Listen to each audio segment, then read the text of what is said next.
Good afternoon, guys. Good to see you. Obviously, been a busy time for me. We're just, the last time we spoke, we were talking about some changes in the program and recapping the season, all those things. I'm in process of getting some of those changes complete. There's some announcements here of guys that are on our staff that were going to be promoted. Starting with Chris Wilson. He's going to be our defensive coordinator moving forward in 2021. Excited about his experience, what he brings to the table from a knowledge base and all the places that he's been in his career. Obviously, very well seasoned coach on both the college and professional level. So we're really excited about making the next steps of progress defensively, which our defense did improve in a number of ways this past fall. And we're going to continue to make those steps forward and being better going into this year. On that side of the ball still, our secondary play got better as the season progressed as well. The corners, we played with the young players there in Christian and Mekhi Blackman, but I think Mekhi finished the season in a very positive way. So it was good to see good secondary play, and then we had some safety play that I think surprised us in a good way.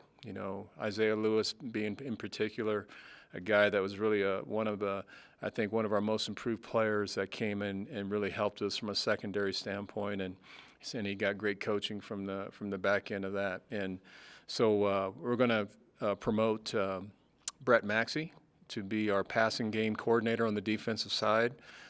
His wealth of experience coaching the position, playing a position. I know you guys have all that information in front of you.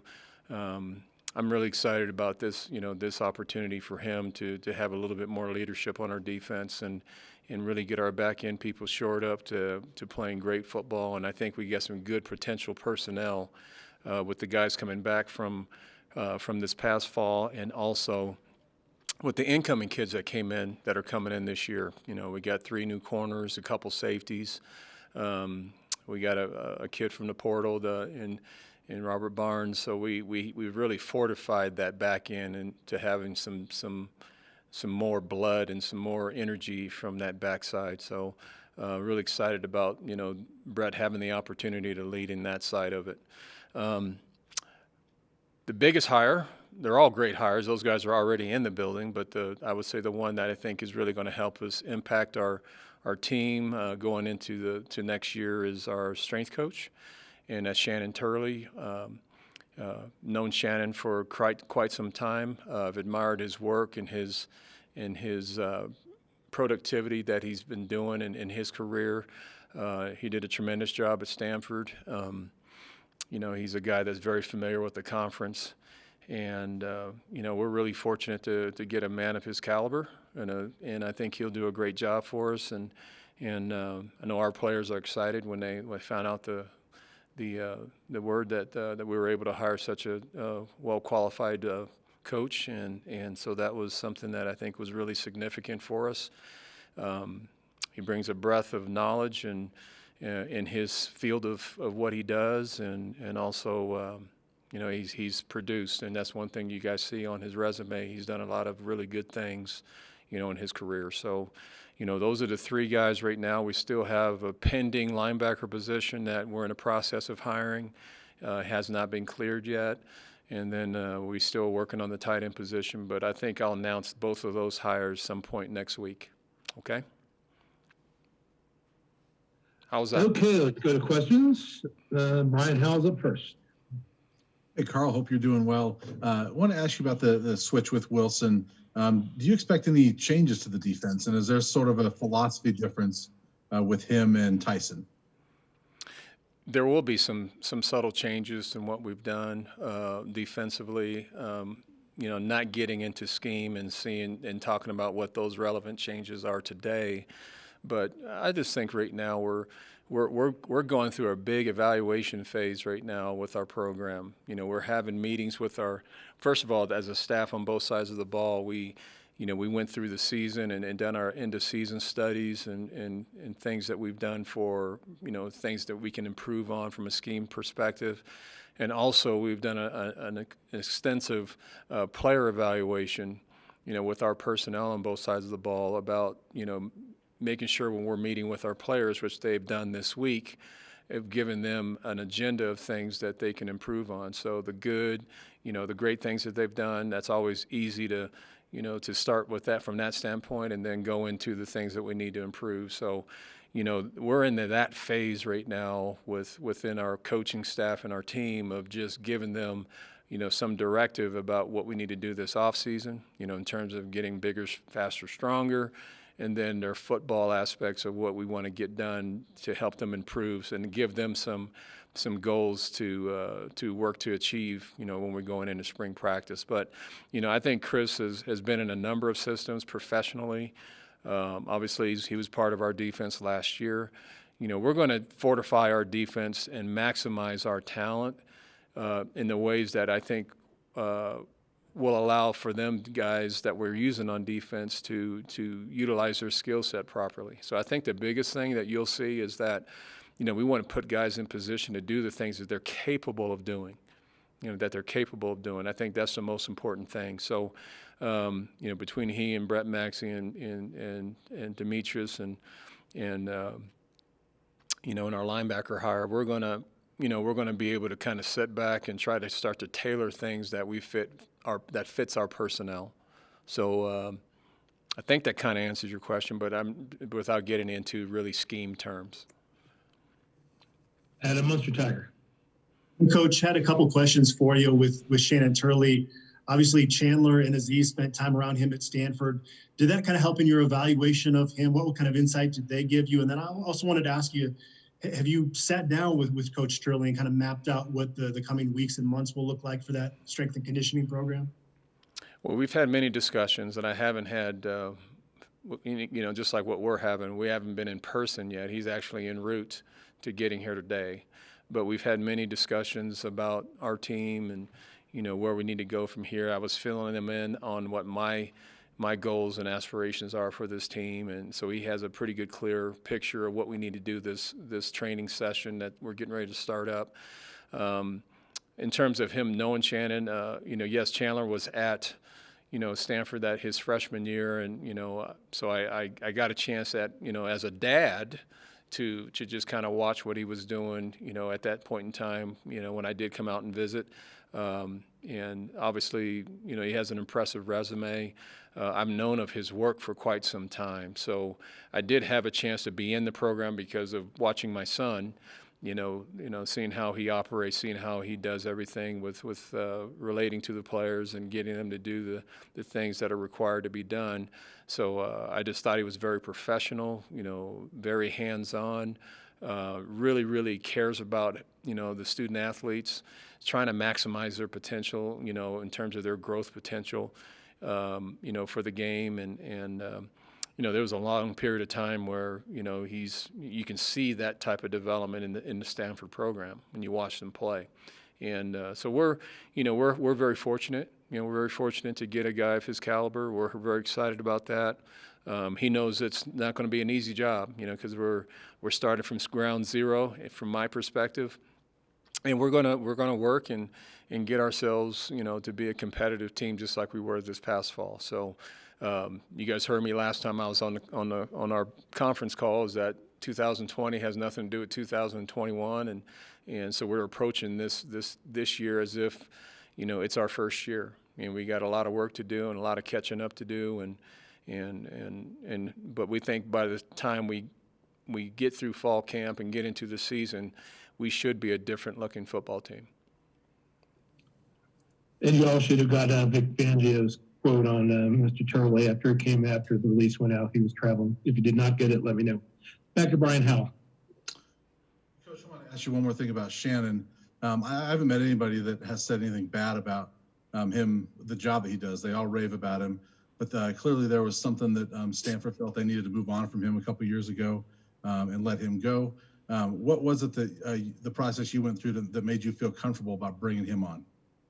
Well, we did our, just like we've done with every coach that's been hired, we all have a background check and there's a number of things that our campus, requires for hires. And, So we've done, our due diligence with, finding out as much information as we could in terms of, his previous employment, things of that nature. But, his, like you said, there's no one said anything bad about this guy, whether professionally, whether it's former players, former coaches, administrators there at Stanford.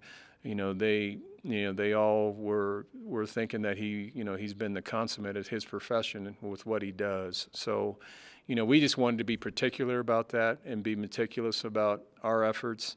There were no violations, Title IX violations, or any unlawful issues or anything like that, which are the key components for hiring anybody. So, we went through an extensive process about that just to make sure we did what was necessary, and we did. And we think in the end we came away with a fantastic hire. Let's go to Henry Chisholm. Hey, Karl.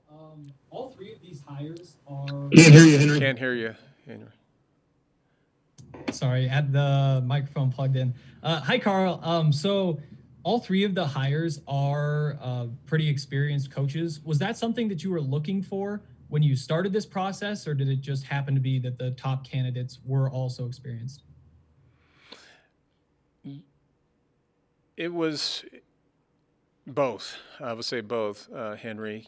I wanted to build my initial staff that I made last year with some experience on the offense and defensive side, with NFL and professional, and college experience. So I definitely wanted that factor on this staff, just in case because, this profession is about, having success and guys getting opportunities to become coordinators and head coaches, and that's how this profession is driven, and I was part of that early in my career as an assistant, and climbing the ladder, so to speak, to have opportunities to gain more responsibility. So, you have to, blend your staff with some experienced coaches and some young coaches, knowing that the young coaches are going to ascend and do other things. You saw with Taylor Embry, he's going to, he went back to the NFL. So I did want that balance on this staff, just because, there is attrition, every year, in this profession. You guys call it Black Monday in the NFL, right? After the NFL season's over, that last week 17 game, well, usually somebody's getting fired at the end, right? So, you always gear for, that's part of our, that's part of our profession. I've been fired before. Does it ever get old? No. It's still painful to get fired. And, so those things happen. That's part of, when you decide to become a coach, you have to come to grips that that's going to happen at some point in your career. But it doesn't define you. It doesn't say that you're a poor, bad coach. It's just, for the conditions that were met at that particular time, they just weren't. So, I know I'm saying a lot to you right now, Henry. I would say there's a reason why I have, some older coaches that are in the program, is because they're at a point in their careers that, they want to be head coaches. They've been great assistant coaches, but they want to get a chance to do what I'm doing right now. So that's what that great, experience does give us when you have guys like that can elevate within your program. And, I'm going to always continue to have kind of that balance. I'm going to have a few young coaches and a few, guys that have much more experience, just because they help groom those young coaches to develop faster. And they can kind of give them a little bit of the lay of the land and the tricks of the trade, from their experience. Back to Adam, Mr. Tiger. You had mentioned Robert Barnes is transferring in. He had played safety, linebacker, nickelback at Oklahoma. How do you see him fitting into your program? And based on your evaluation, what does he bring to the mix for you? He's an excellent player in space. Those are the things that I think we see him in that role of being a safety / linebacker type that, that can play in space. He's done it, most of his career at OU, and we need more of those types of players, with our depth in our program. And, so with him being added, when particularly, with the two freshmen coming in with, Trevor Woods and Tristan Oliver, those are three impactful players that are going to help us in the secondary on the back end. And, But I would say that's really what it is, Adam, that he brings, some versatility of size and coverage skills, in that space area, like the star positions and things like that. Ryan Howell? Hey, Karl, I have a couple questions for you. First off, I don't think last time we talked we had a chance to ask you about JT Shrout. So I'm curious your impressions of him. I know you haven't been on the field with him, but as you've gotten to meet him now that he's on campus, what are your impressions of him and what he brings to that room? Well, we're hoping he brings a lot to the room, and what we saw from his short tenure at Tennessee, he did some real positive things, and the feedback that I've received, from people that are in Tennessee, they wish that he was still there in the program, and we're glad he's here. I think he's, from a personality standpoint, he's a great kid. He's such a high energy, enthusiastic kid right now. He's like, he's excited to be here. So we're excited to get a chance to work with him, and he's obviously physically talented. And we think, our quarterback room looks completely different than what it was last year this time. We finally have some more depth in there and some good young players. And, it was good to see B. Lou have that type of bowl game that he can use for confidence for himself going into spring practice. And so competition is going to be exactly the way it should be. It's nice and fierce, and you got great guys competing. But, I think he'll come in there and he's going to compete. He's going to come in here and feel like, he can help us win. And, that's really the things that he's told me when he first decided to make his, commitment to us. And, he says, Coach, we're going to win a lot of games. I'm going to work my tail off. And, so he's definitely excited about getting a chance to compete. And then my other question is, I know a lot of times in January, normal year, when guys get back, they're ramping up with the offseason program. It's my understanding there's a little break for you guys right now. How much of that is not having that strength coach, and how much of it is just a long season that you felt these guys needed some time off here in January? It's the latter. We were always planned to start on February 1st. That was the goal when I, made the calendars back in December. So, the season of COVID and all the things that we did with this team, I'm very proud of these young men. I know you've heard me say that before, but, being a morning program and being tested for COVID at 5:15 in the morning for 8 or 9 weeks, and, playing through finals week when you're playing a game and everybody else isn't. And they went through a lot mentally, to go out and compete this year. And so I wanted to give these guys, a well-deserved break, to get their bodies physically, back to normal, back to ground zero, just to kind of get that soreness off of them from the season, so that when they start the off season, they can kind of start building it in a good, correct way without having any lingering issues. So that was the plan, was really to do that. Thank goodness that we, you're talking about the timing of Shannon's hire, it happened in the nick of time. It happened, where he's going to be able to be here and be where he needs to be and get our program started. So we're excited. I know our players are too. They heard the news, and I've had a number of them reach out to me, and some of them have been working out on their own, prior to starting on Monday. So which is good, But I just wanted them to, if they are working out on their own, they're doing it on their time and they're doing the things they want to do, and knowing that we're going to get ready to get after it here pretty quick. And Karl, if you can clarify, I've seen two different things on Shrout. Some saying he's eligible this fall, and some saying he's not. Does he have to sit the year out? There's no true decision on that. I think there's the NCAA is leaning towards making sure that these guys that are transferring to other programs, that that ruling this year of making them eligible. It just hasn't been completely etched in stone. I know they were supposed to weigh in on it this month, earlier a couple of weeks ago, and they tabled it. But the likelihood is that all of these guys that have been transferring and that have been in the portal, or that they're going to have the ability to be eligible and play this fall. It's just no official word yet. And if it's not going to be something that we think is going to work out, we're already prepared to institute the waiver system to the NCAA, just in case if that is the ruling, but we think pretty favorably that it's going to pass. Great, that should get everybody on the same page. So are there any more questions for Coach?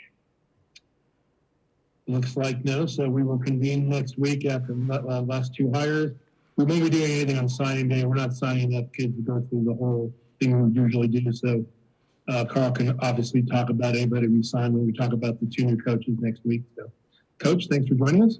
All right. Thank you, guys. Have a good afternoon.